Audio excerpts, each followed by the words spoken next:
The Hey Eddie podcast is brought to you by Are you worried you're not following enough rules? Introducing Pharisee brand rulebooks. We've got rules for everything. Don't pick grain on Saturday.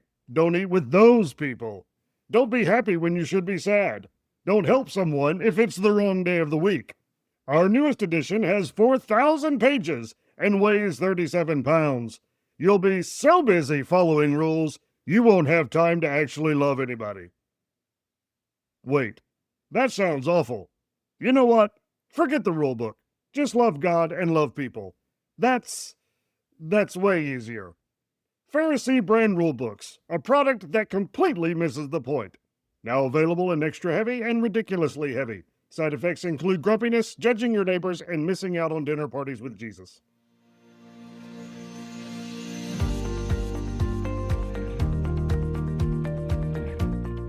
This is the Hey Eddie podcast.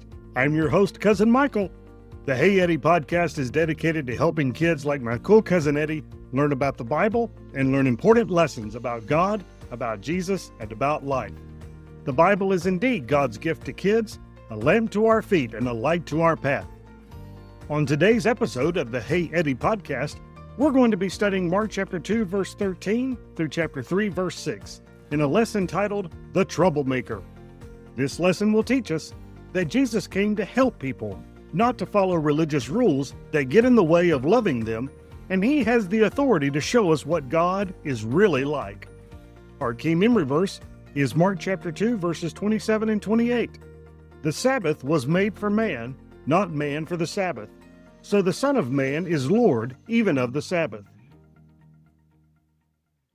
Hey Eddie, have you ever gotten in trouble for doing something good? Maybe you helped a friend when you weren't supposed to be talking. Maybe you shared your lunch when you were supposed to stay in your seat. It's frustrating, right? You did something kind, but someone was mad about how you did it. Well, today's story is about how Jesus kept getting in trouble with the religious leaders, not for doing bad things, but for doing good things in ways they didn't like. By the end of this story, the religious leaders were so angry that they started plotting to kill Jesus. What in the world did he do? Let's find out. Ready? Let's go. Jesus was walking by the Sea of Galilee, teaching a big crowd, when he spotted a man sitting at a tax collector's booth. His name was Levi. Now, Eddie, tax collectors were some of the most hated people in Israel. Here's why. They collected money from their own Jewish people and gave it to the Romans, the enemy who had taken over their country.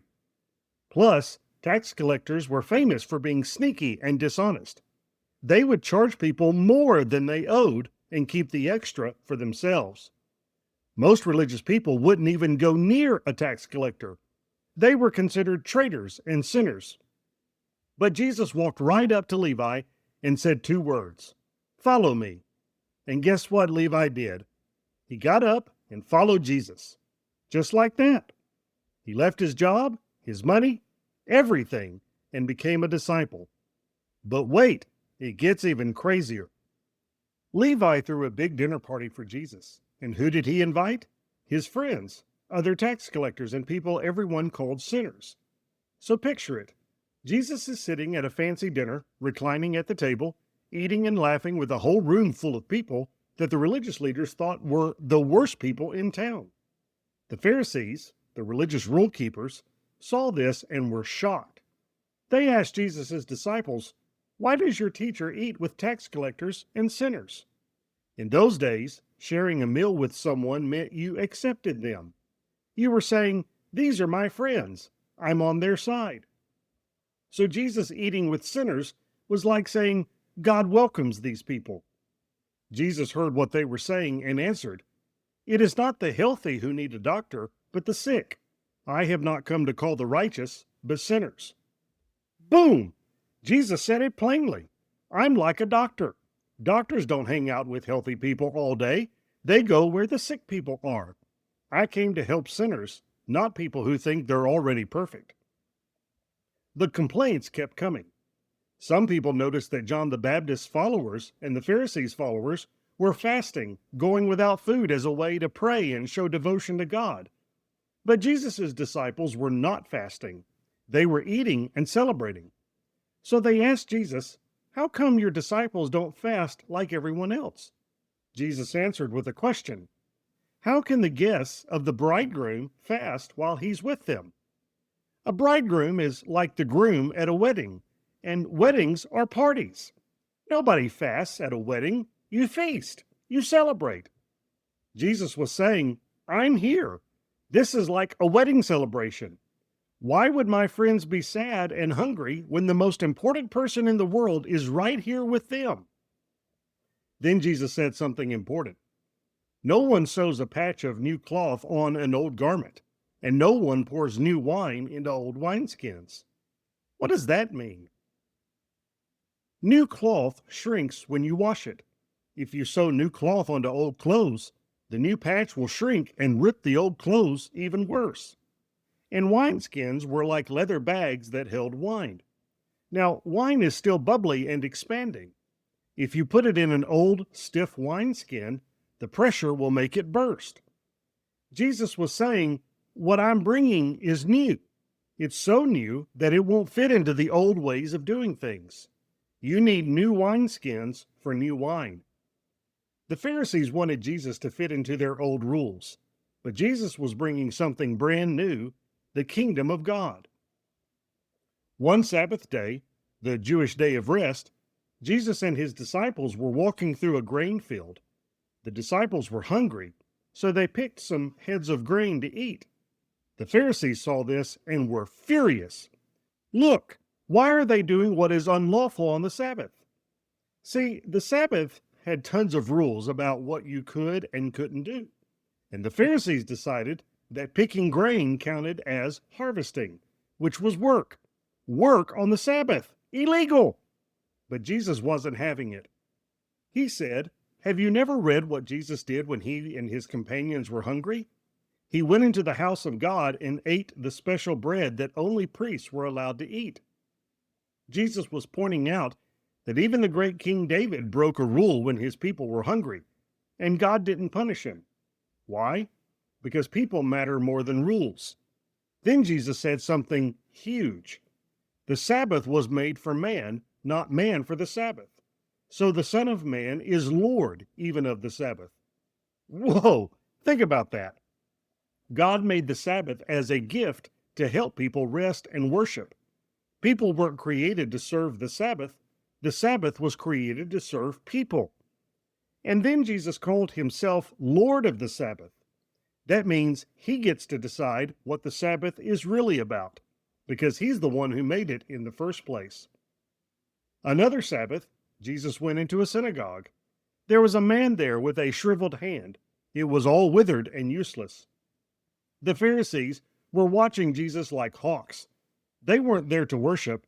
They were there to catch Jesus doing something wrong so they could accuse him. Would he heal the man on the Sabbath? That would be work. Gotcha. Jesus knew exactly what they were thinking. He called the man to stand up in front of everyone, and then he asked the Pharisees a question. Which is lawful on the Sabbath, to do good or to do evil, to save life or to kill? They didn't answer. They couldn't answer, because obviously it's better to do good. But if they said that, they'd have to admit Jesus was right. So they stayed silent. Jesus looked around at them with anger. Mark tells us he was deeply distressed by their stubborn hearts. Then Jesus said to the man, "Stretch out your hand." The man stretched it out, and his hand was completely healed. You'd think everyone would cheer, right? A man was just healed. His life was changed forever. But instead, the Pharisees walked out and started plotting with the Herodians, their political enemies, about how to kill Jesus. Let that sink in. They were so mad that Jesus healed a man on the Sabbath that they decided he needed to die. So what does this mean for you? First, Jesus came for people who know they need help. He said he came for the sick, not the healthy. If you know you mess up and need Jesus, good news. He came for you. But if you think you're already perfect, you might miss him. Second, rules were made to help people, not hurt them. The Sabbath was a gift, but the Pharisees turned it into a burden. Don't let religious rules become more important than loving people. Third, it's always okay to do good. Jesus asked, "Is it lawful to do good or to do evil?" The answer is obvious. Doing good is never wrong, no matter what day it is. Fourth, Jesus brings something new. New wine needs new wineskins. Jesus didn't come to patch up the old way of doing things. He came to bring the kingdom of God, and that changes everything. Fifth, some people will get mad when you follow Jesus. The Pharisees hated Jesus even though he was healing people and doing good. Following Jesus might make some people uncomfortable. That's okay. Keep doing what's right anyway. Jesus was called a troublemaker because he loved the wrong people, celebrated when he should have been sad, and healed people on the wrong day. But the truth is, he wasn't breaking God's rules. He was showing us what God is really like. And that's good news. This has been the Hey Eddie Podcast. I'm your host, Cousin Michael. Remember that the Hey Eddie Podcast is dedicated to studying the Bible and learning important lessons about God, about Jesus, and about life. Today we discussed Mark chapter 2, verse 13 through chapter 3, verse 6. Tune in soon for another episode of the Hey Eddie Podcast, where we'll study Mark chapter 3, verses 7 through 35. Love you, Eddie.